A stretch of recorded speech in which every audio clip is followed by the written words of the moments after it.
Good morning, y'all. How y'all doing? It's 11 something over here. I'm at Big Lots. I'm a Big Lots fan. Now their clearance, it depends. Like jewelry, it says jewelry is 75% off. Selected socks are 75% off. Oh, this is kind of cute right here. That's kind of cute. I like simple, but it's like, what's the shit called? Sparkly. Now the holiday bath cosmetics and fragrances, they are 25% off. So this area right here is 25% off. Now let me show you the 75% off area. This is the 75% off. It's basically like hot chocolate, different sets, like, you know, cocktail sets. Oh, a thermal. Low key, y'all, look at that thermal. That's so cute. Like, I would get that. Me and my roommate that. Just, yeah. But yeah, 75% off. They have a little champagne pong. That is so fucking cute. Actually, I might pick that up. They have little hot sauces. There's the hot sauces. I'm about to see how much this thermal is. This thermal is $6, so it'd be $1.25. They have like a beer pong. I guess like a kit, this would be $2.25, which is really good. $6. So like the gift wrapping and like the decoration is 90%. I kind of like how they're doing this. Like, so all this is 90% off. The lights are 90% off. Let me go there. Oh, that is cute. This cranberry wreath is 90% off. The star tropper. You could. The star topper is 90% off as well. Yeah, just basically decoration and like gift giving is 90% off at Big Lots. Oh yeah, this is a really good sale for it already to be 90% off. So, oh wow, $16, $1.60. I might just take this just to say, oh, I got it, because $1.60 for these, you can't throw that away. Okay, I'm probably gonna come back and pick that up. That's really good. These are cute. These would be 50 cents. Yeah, those are hella cute. That's cute.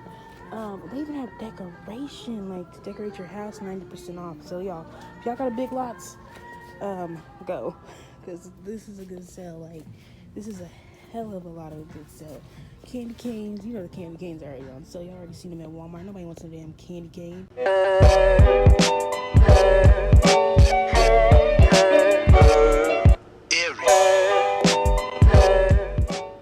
It's me again.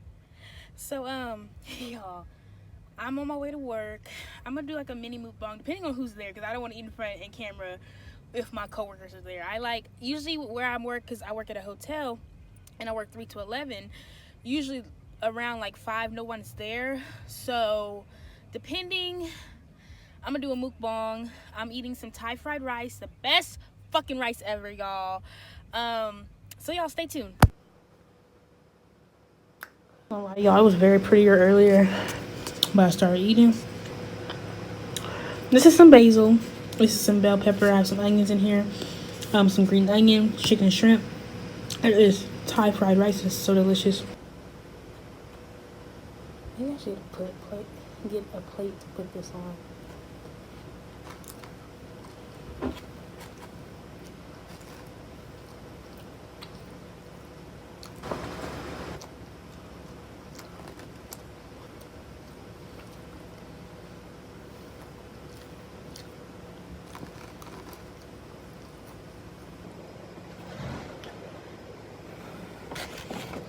Okay, so today's video basically is going to be about Love After Lockup, episode 1 and 2 of the new season.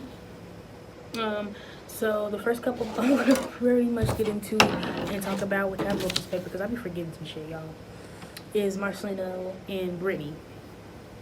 So Marcelino and Brittany recently found out that they're having kid number 3 in their household, which is crazy, because she just had kid number 2 not even maybe a year ago, which to her extent it's not her fault because they were on birth control.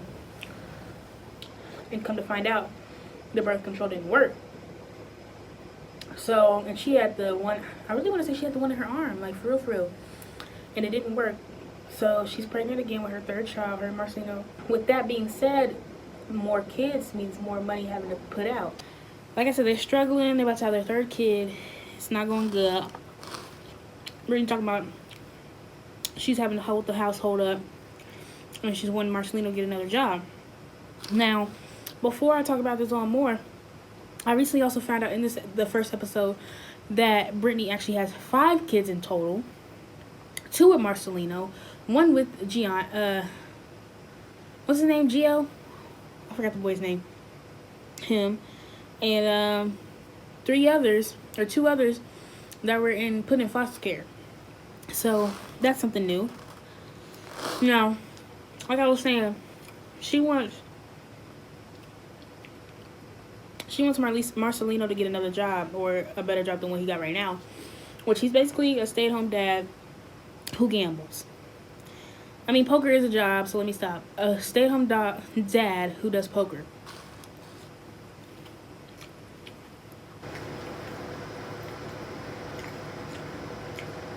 Now, that's cool and everything, but when you start having more kids and kids and kids, you want to have better for them.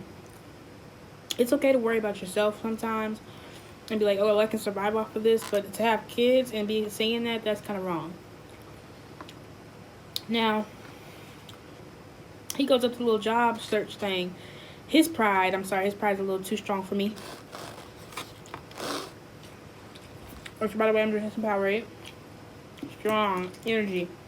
Things like that he doesn't need to be in a certain job where people are telling him what to do, basically.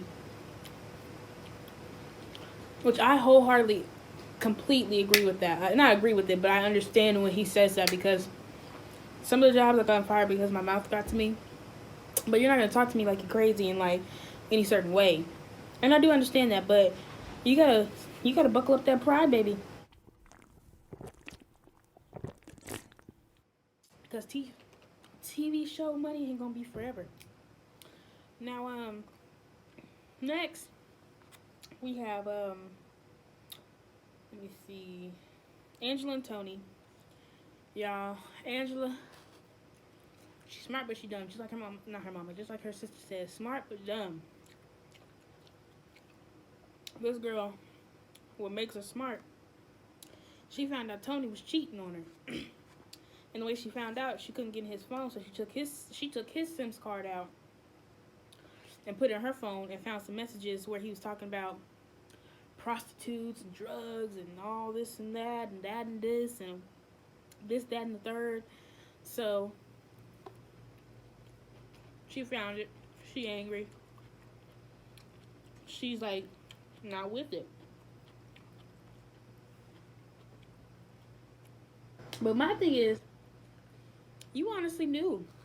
You knew he wasn't a good man. You knew he was a cheater. You knew he wasn't faithful. But love, I guess, or the D will get to you where it'll make you blind. The D will blind you. So, she burning his shit outside her house at night. And he's pulling up classic old TV. They gotta be dramatic. He's pulling up. And he's like, is this my stuff? Well, yeah, nigga, it ain't my shit. I'm fucking putting on the fire. She says, I told you to get home before dark, Tony. So he just sitting there staring. And she's all like, I'm about to go inside of my house. And I don't know where you're going, but you have to go. This boy, talking about, don't you mean our house?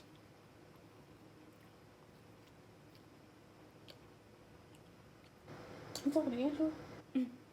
No, nigga, this ain't our house no more. This is not our house. You asked to marry me, and you wanted to marry me, but you can't even keep up the vows before we even get married. Which is crazy. So, she goes inside her house, and while he's like just sitting there trying to figure out what he gonna do, baby, you must want to go back to that motel. Since you the whatever you are there, you can get you a room. You can sneak in somewhere. Shoot. not choking y'all, but pepper hit the back of my throat. Yeah, shit. That shit hurt. The only thing I don't like about this is my favorite place to eat, this Thai place, is that they put they thick ass onions. Like, can y'all chop these things? Like, chop them? Not. I don't want them sliced, sliver, whatever.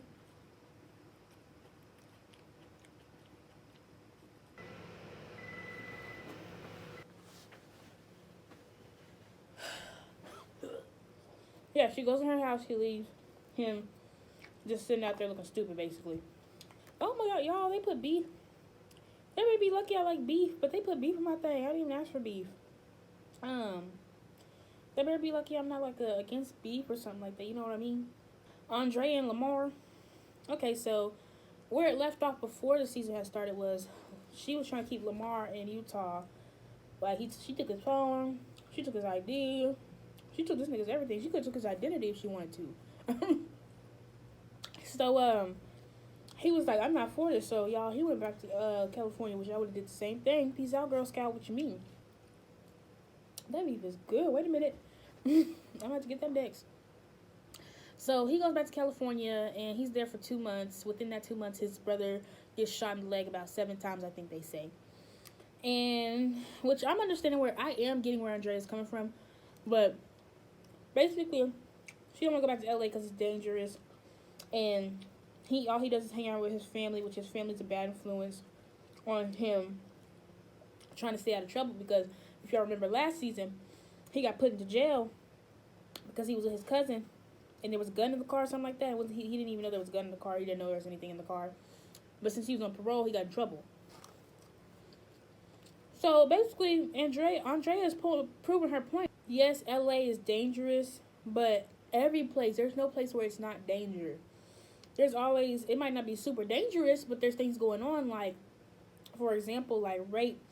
There's stealing, killing, crimes. There's all sorts of crimes going on in the whole wide world. So no place is ever super safe, y'all. I feel like they should just honestly come to a common ground and just accept neither of them are going to move back to each of their places that they want to live. They need to move to a state that's in between, in my opinion. Somewhere that's close to LA where he could drive to see his family if he want to go see his family. And somewhere that's holy Jesus for Andrea. Something that's holy Jesus for Andrea. And semi cool for the kids, you know.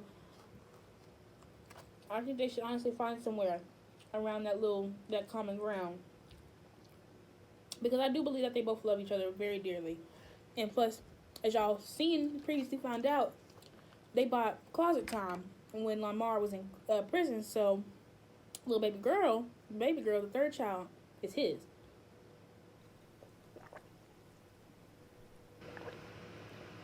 Yo, it's good. I'm gonna have to get another one. Oh, that shit good. Fast forward. It's a couple days later, like after we found out that the kid was his. Well, Lamar's wanting to come and see the kids because he misses the kids. He, of course, misses Andrea, the pussy. And, of course, Andrea, she feels some type of way about that. But since it's about the kids, the dick, she's going to let him come, you know? So, yeah. So, they're waiting for him at the airport. She's getting all frustrated thinking that he didn't get on the airplane. Baby girl, just know I'm not going to waste no money.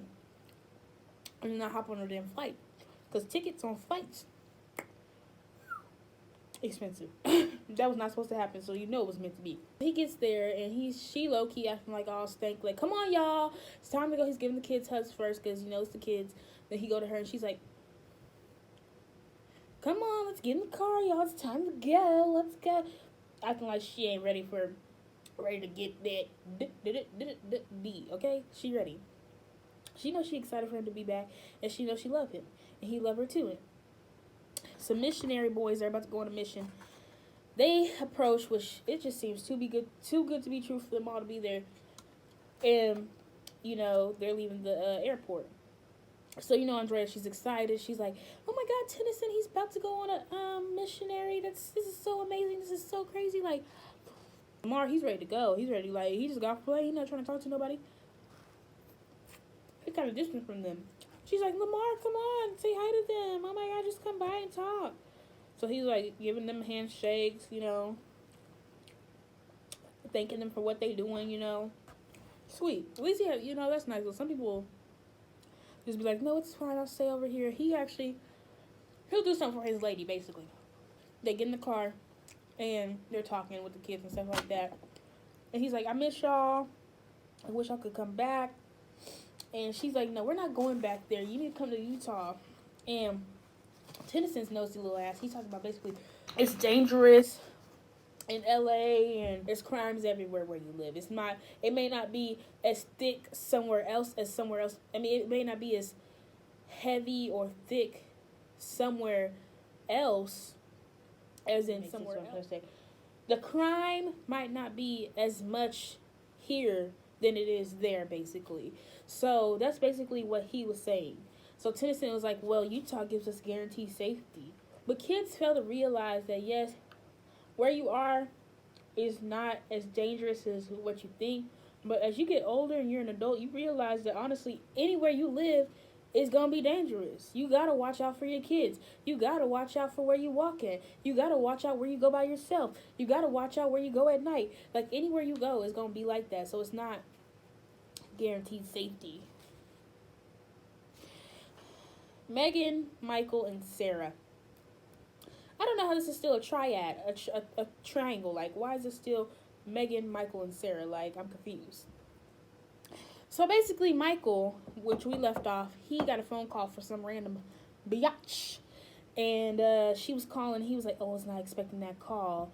This kind of threw me off. Like, I'll call you back. While he's on the way to Megan's house, y'all. So he gets to Megan's house, and he's standing outside. He's trying to talk to her. He's like, why can't I come in? She's like, not right now while my dad's inside. For one, her house probably wasn't all that up to pour. And for two, that daddy didn't know he was coming. He shouldn't have surprised. That's why you don't surprise people. You tell somebody you're coming. You don't surprise them because... Okay, so basically, yeah, he's got this little secret little phone, rendezvous, secret admirer. We don't know who fuck this girl is. She calling him. So then the next couple of days, she actually invites him inside her house, to talk to her daddy. Everybody already knows the daddy's not agreeing with it. The friend doesn't agree with it. Nobody agrees with it, with Michael and Megan being together, which I don't know why she keeps trying. Must be that TV money. So, basically, he talks to the daddy, and the daddy's just giving his opinion, saying, like, basically, like, she's only feeling this type of way, or he's only feeling this type of way because you're supporting him. He's basically telling Michael, like, you gotta do a lot more to prove that you're not just, you know, a man just trying to use my daughter, basically. So, then we get to Sarah, and she's talking to her daughter, and she's like, oh, you miss Dad? And he's like, yeah, I miss Dad. But she's angry, and that's so sad because she's a kid, and she doesn't understand too much. I mean, she's low-key kind of smart, the little girl, but she doesn't really understand so much that's going on. Like, that is crazy. Like, you could at least try to give your daughter a call. Like, it ain't got to be every day, but it got to be, like you at least care. Like, he don't even care. He only cares about himself, honestly. Michael only really cares about himself, and everybody knows that. She's basically, like, waiting on the divorce to actually be finalized since this divorce was, you know, processed and stuff like that. And come to find out, her friend comes over, and she finds out that the phone she's been paying for Michael, the bill she's been paying for Michael, the stuff, he's been messaging women on the phone that she's been paying for. So, with this money, she's been seeing, like, different transactions. She can check the bank statements and stuff. I guess they got shared accounts, which is crazy. He's been getting cash apps sent to him from different bitches. She's been, not Sarah, when I say she, I'm so sorry. Sarah, which I need to start relying to names. Sarah has not been getting any money for her kids because she got 2 kids by this man, which she laid down with him. That's her choice. I'm so sorry. I don't feel bad for Sarah at all because you put yourself into this situation and you knew what type of guy he was. You know him from a long time. He didn't just start acting like this after he came out of jail. Like, this man's been not shit nigga. Sorry to say it like that, YouTube, but I'm sorry. Like, he's a not shit nigga. So yeah, he's got money. Megan's sending him money. Other Megans are sending him money. All these women are sending him money, but he's collected 1,000 and some change from these cash apps, which I'm like, who knows the game? Because I need to learn it. Like, what do I need to do to just have people send me money? Like, I'm so, like, mind blown. So, yeah, I really need to know what I need to do. So somebody comment down below. What do I need to do to get some free money, basically, without giving sugar? You know what I mean? My thing is, this is why I also don't feel bad for him. You should have been cut him off. You should have been cut, snip, snip when he did that shit with Megan and you, lying about both of y'all. You should have been cut him off. Why are you paying his stuff? Why are you doing this? He's not even calling your daughter. You should have cut him off when you were knowing he wasn't trying to talk to your daughter, wasn't even trying to give her a phone call. You should have been snip, snip. Oh, you should have been snipping. I'm sorry. That's why I don't feel bad for her. So on to the next. I just really don't feel bad for Sarah. I don't at all. The trashiest couple. Lacey and Shane. Okay.